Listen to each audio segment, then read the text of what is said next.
things like fear, anxiety, or anger can cause you to make bad decisions that can cause you to lose tremendous amounts of wealth. And there's nothing else to say about that. So when we talk about therapy and why we have the Black Financial Therapy Department here in the Black Business School, that's probably the most important thing we've ever done. Because how many times do you see people acting crazy, doing crazy stuff, because they're angry, mad, hurt, whatever, betrayed, abandoned, and they're carrying all this trauma around. In fact, I saw a guy that was describing overweight people. Like a lot of times when we spend our lives overweight, that's the trauma locked inside your body, right? You never really let it out. You never healed, and then that plus poor eating habits, and which could be a trauma response, right? You get upset, so you start eating stuff.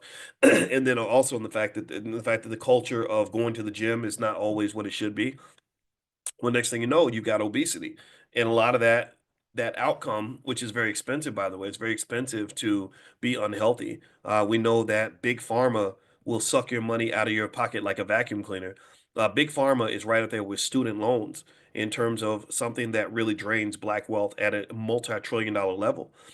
They love to put the diabetes clinic right there in the black community. They love to put the dialysis center right there in the middle of the black community. Then they'll put it right next to the liquor store so you can drink yourself into a bad state of affairs where you have to go get the dialysis and the diabetes treatment and everything else.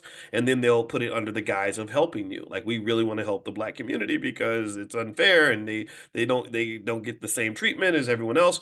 Well, maybe prevention is something that should be considered as well as it pertains to making certain investments in your life. And we know that your health is wealth. We've talked about this before.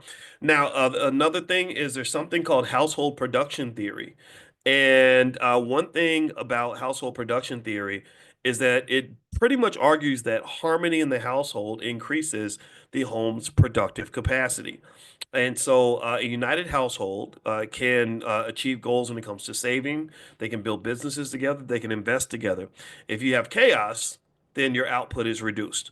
Most nations, most corporations, most economic entities measure their wealth by their ability to produce.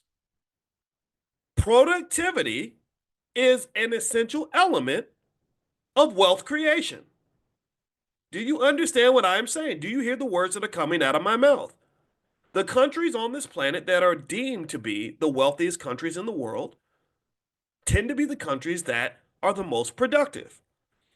So what this theory says, what household production theory says is that a productive household will typically be a wealthy household, and a household that has peace and harmony is more likely to be productive, which makes it wealthy. So peace rather than chaos leads to productivity, which leads to wealth. That's easy though. Like you know this. You know this.